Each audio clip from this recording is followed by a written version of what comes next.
시청자 여러분 안녕하십니까? 부정선거를 주장하는 극우 약장수들이 결국 다 망쳤습니다. 대통령을 잡고 보수를 망치고 국가를 위험에 빠뜨렸습니다. 5년 전에 처음에는 불장난으로 시작을 했던 것이 점차 산불이 돼서 모든 것을 삼켜버리고 말았습니다.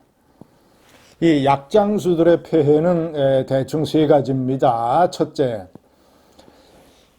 많은 중도층 유권자 그리고 20대 30대 젊은이들, 이들의 눈에 이 보수라고 하는 집단이 대단히 세상 물정을 모르고 허상이나 망상에 사로잡혀서 말도 안 되는 주장을 하는 대단히 실력 없는 집단이라고 비치게 만들었습니다. 두 번째는 제가 조금 전에 말씀드린 대로 현실적인 위험성입니다. 대통령이 이 약장수들에게 홀려서 계엄을 선포를 하는 지경에까지 이르렀고, 그런 대통령이 하는 선동에 또 속아 넘어가서 많은 우파 국민들이 대통령을 따라서 벼랑 끝으로 향해 달려가는 쥐떼들처럼 이 무지와 무식의 행진을 하고 있습니다.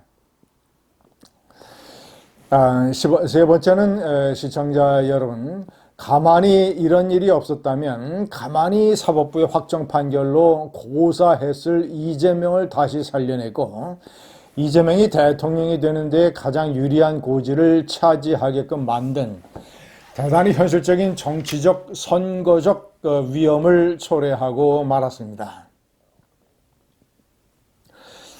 그리고 한 가지 덧붙이자면 이 부정선거 문제를 둘러싸고 우파를 두 개의 집단으로 완전히 갈라치기를 해서 분열의 구렁텅이로 몰아넣고 있습니다. 시청자 여러분, 제가 4년 전부터 5년 전부터 줄기차게 일관되게 얘기를 하고 있습니다만, 이 부정선거 문제는 세상의 물정을 얼마나 제대로 파악을 하느냐의 실력의 문제입니다. 실력. 약장수들에게 속아 넘어가서 가짜 약을 수십만 원을 주고 샀다가 그 약에 속은 것을 알고, 그리고 그 약이 속은 것뿐만 아니라 부작용을 초래한다는 사실을 알고 얼마나 분노하는 사람들이 많습니까? 얼마나 자기 자신을 부끄러워하는 사람들이 많습니까? 약장수에 넘어간다는 것은 그만큼 세상 물정을 모른다는 겁니다. 그만큼 인생에 대한 경험과 지혜의 폭이 작다는 것입니다. 조금만 상식적으로, 조금만 들여다봐도, 조금만 생각을 해봐도, 조금만 부정선거가 아니라는 사람들의 주장을 경청을 해봐도 그런 약장수들에게 홀려서 수십만 원이 털리는 그런 일은 없을 것입니다. 부정선거 문제는 상식으로 보면 됩니다. 첫째, 자, 부정선거를 일으켜서 수십 명의 민주당 의원들을 당선시켰다라고 하는 게 부정선거 음모론자들의 주장인데, 자, 그렇게 당선시키려면 어떤 일이 벌어져야 되느냐? 수백 명의 선관위 직원들이 동원을 해서 그들이 한 명도 입을 열지 않겠다는 비밀 결사를 해서 오랜 세월 수많은 자금을 동원을 해서 투표함 바꿔치기 같은 거를 준비를 해야 됩니다. 그래야 부정선거가 가능하고 그래야 압도적인 여소야대를 만들어낼 수가 있습니다. 시청자 여러분, 한번 생각해 보십시오. 자, 선관위에 누가, 왜, 그리고 어떻게 부정선거를 저지를 수가 있단 말입니까? 아니, 선관위에 누가 합니까? 선관위원장이 합니까? 사무총장들이 합니까? 지역의 선관위원장들이 합니까? 아니면 선관위 중견 간부, 선관위 하부 직원들이 합니까? 누가 합니까? 누가 부정선거를? 두 번째, 그들이 왜 합니까? 왜? 아니, 부정선거를 저질렀다가 들키면 수년간 감옥살이를 해야 되고, 반대로 부정선거를 폭로하면 수억 원의 포상금을 받는데, 누가 부정선거를 할 것이며 누가 부정선거에 눈을 닫고 있겠습니까? 수백 명의 직원이 관련이 돼야 되는데 어떻게 하겠습니까? 그들이 투표함을 바꿔친다고요? 그럼 바깥에서 그 수만 표, 수십만 표의 투표용지를 조작을 해서 그 수백 개의 투표함을 옮겨서, 예? 그런 대규모 천문학적인 공사가 가능이나 하겠습니까? 도대체 할 수 있는 방법이 없잖아요. 전산 조작, 그거 다 엉터리입니다.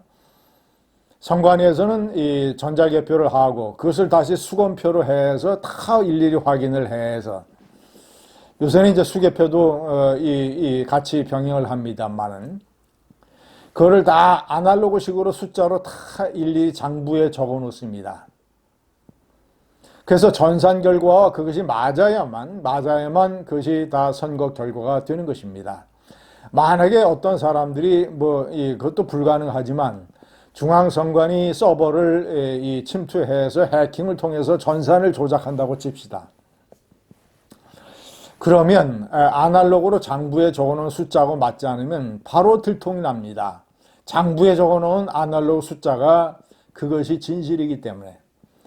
가능한 방법이 없습니다. 방법이. 투표함 바꿔치기를 어떻게 합니까? 이 대명천지 21세기에.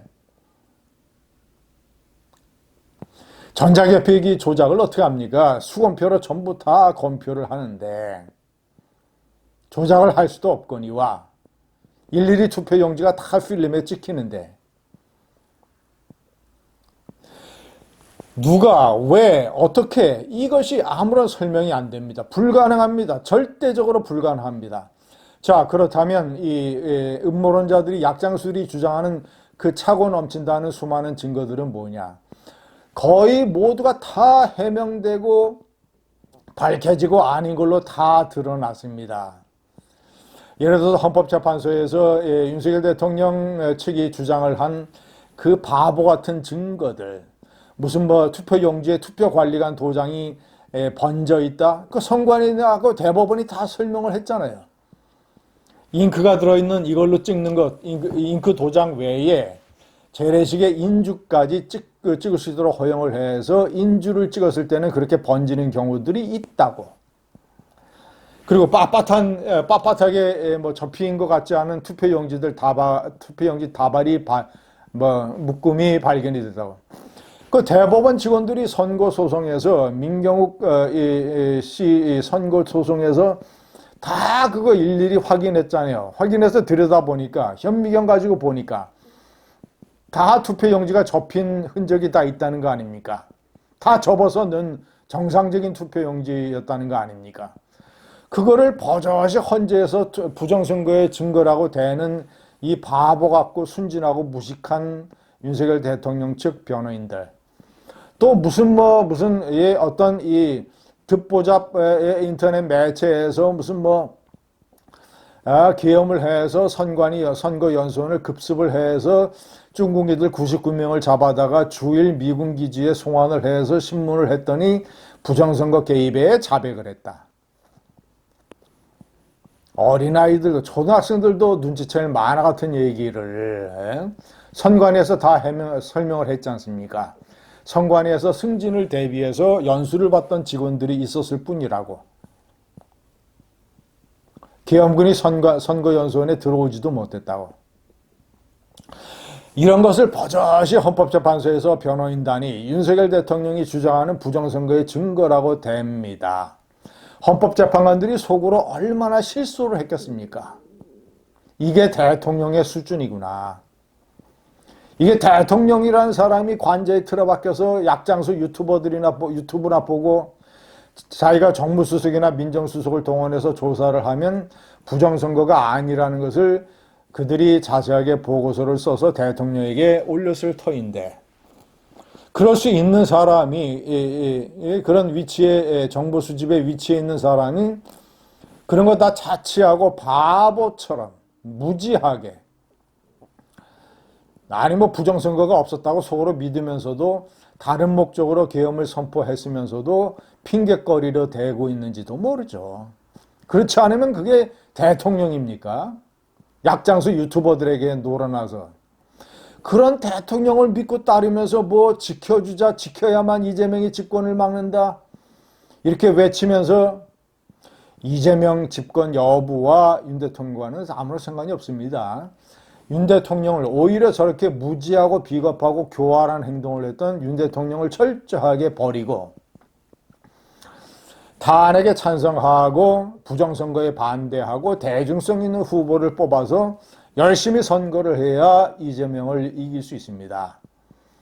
부정선거 음모론자 약장수들에게 넘어갔던 바보 대통령을 따라가다가는 선거도 망치고 보수도 망치고 벼랑 끝에서 떨어지는 쥐떼들과 같습니다. 정신을 차려야 됩니다. 정신을. 세상 물정에 대해서 조금만 알면 부정선거 약장수들이 얼마나 형편없는 그룹이라는 것을 잘 알 수 있습니다. 시청자 여러분, 자신이 믿던 어떤 사람이나 어떤 대상이나 부정선거 같은 것이 사실이 아닌 걸로 밝혀질 때, 그것이 허상이라는 것이 드러날 때, 그것이 허상이라는 것을 아는 사람들이 그것이 허상이라고 얘기를 해줄 때 사실 많은 인간들은 그것을 받아들이기가 상당히 어렵습니다. 자기 인생의 자존심 때문에. 그러나 그런 알량한 자존심보다 중요한 것이 인생의 진실을 목도하고 터득하는 일입니다. 그래야 두 번, 세 번 속지 않습니다. 약장수한테 두 번, 세 번 속아 넘어갈 겁니까? 저를 포함을 해서 부정선거가 아니라고 얘기하는 올바른 평론가들이 4년 전, 5년 전부터 그렇게 목이 터져라고 부정선거는 아니고 있지도 않았고 있을 수도 없으니까 약장수들에게 속아 넘어가지 말라고 그렇게 얘기를 해도 그 불편한 진실을 받아들이기 싫으니까, 자신들의 허상을 깨기 싫으니까 차고 넘치는 수많은 증거들은 뭐냐고요? 대부분 다 선관위가 설명을 했고, 선관위가 개표 과정을 시연까지 했고, 언론들을 다 불러다가 다 설명을 했고, 중앙서버 보안점검 문제도 다 설명을 했고, 중국인 문제도 다 설명을 했고, 약장수들이 그럴듯하게 포장을 해서 무슨 통계 전문가니 무슨 내부 폭로자니 전산 전문가니 이런 식으로 약팔이 하는 것을 전후 좌후, 예?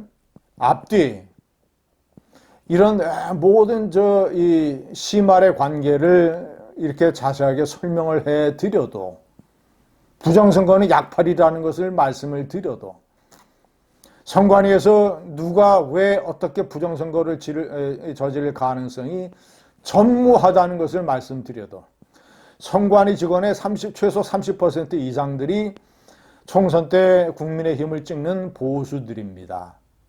그들은 바보입니까? 좌파 동료들이 부정선거를 저지르고 수백 명의 동료들이 부정선거를 저지르면 가만히 있습니까? 폭로를 하면 수억 원을 받는데, 이렇게 자명한 것을, 상식적인 것을, 원칙적인 것을, 지극히 초보적인 것을, 이런 관찰과 논리와 분석을 하면 부정선거가 불가능하다. 일부 드러나는, 예를 들어서 소쿠리 투표 같은 거, 이런 것은 명백한 개표 관리의 실수였습니다. 부실 개표 관리. 그래서 선관위에서 인정을 하고 문책을 했잖아요. 코로나 사태 때 터졌던 불가피한 개표 관리의 부실 실패, 그런 건 고치면 되는 거고, 부정선거하고 아무런 상관이 없는 것입니다. 그런 개표 관리의 실수조차도 한국의 시스템은 세계 최고입니다. 미국은 2000년에 플로리다 재검표 소동, 이 천공, 종이에 투표지에 구멍을 뚫는 투표 방식의 허술함 때문에 대통령 선거 재검표 소동이 벌어져서 한 달 가까이 대통령을 결정하지 못하다가 연방 대법원에서 재검표 중지를 선언해서 부시가 대통령이 되는, 세계 최고의 선진국에서도 그렇게 부실한 선거 관리가 있었는데, 그런 다른 나라들에 비하면 한국 선관위의 투개법 관리 시스템은 K-일렉션이라고 해서 다른 나라들이 와서 배워갈 정도로 세계 최고 수준입니다. 부실도 거의 없습니다. 이런 것들이 선관위에서 다 해명을 하고 120여 개의 선고소송에서 대법원들이 다 확인을 하고 가장 피해자라고 할 수 있는 국힘이 그런 진실을 알기 때문에 가만히 있고 검찰과 수사기관에서 그리고 조중동의 언론에서 부정선거 주장이라고 하는 것은 약팔이 허상이라는 걸 알기 때문에 그동안 침묵을 했고 무시했고 검찰총장이었던 윤석열 총장마저도 자신이 검찰총장 시절에 그런 믿음이 있었다면 부정선거를 왜 수사하지 않았겠습니까? 문재인 정권과 싸우는데. 아니 이렇게 상식적으로 정황을 다 설명을 해드려도 구체적으로 기술적으로 왜 부정선거가 불가능한 것인가를 다 얘기를 해도 그래도 증거가 차고 넘친다. 약장수들이 그럴듯하게 포장을 하는 것에 속아 넘어가서 아니 자신의 인생이 그런 약팔이들에 넘어가서 가짜 약을 수십만 원을 주고 사면 자기 자신에게 창피하지 않습니까? 자존심 상하지 않습니까? 나라가 망해가는 거는 둘째치고라도 저는 부정선거 약장수들에게 속아 넘어간 윤석열 대통령이 불쌍하고 어이없고 그런 윤석열 대통령의 말에 속아서 또 뭐 그를 지켜야 이재명을 막는다는 헛말에 속아서 뭐 탄핵에 반대한다 윤을 지켜야 된다라고 하는 많은 대중들이 불쌍하고 다시 한번 말씀드리지만 그런 윤석열 대통령 무지하고 비겁하고 교활한 윤 대통령을 버리고 그리고 이 약팔이 극우들 이런 사람들을 코너에 다 찌그러뜨리고 보수의 중심 세력을 합리적인 보수, 부정선거 반대 보수, 탄핵 찬성 보수 이런 합리적이고 개혁적인 참보수로 주도 세력을 만들어서 거기에 합당한 대중성을 갖춘 후보를 내세워서 그렇게 싸워야 이재명을 이길 수 있습니다. 감사합니다.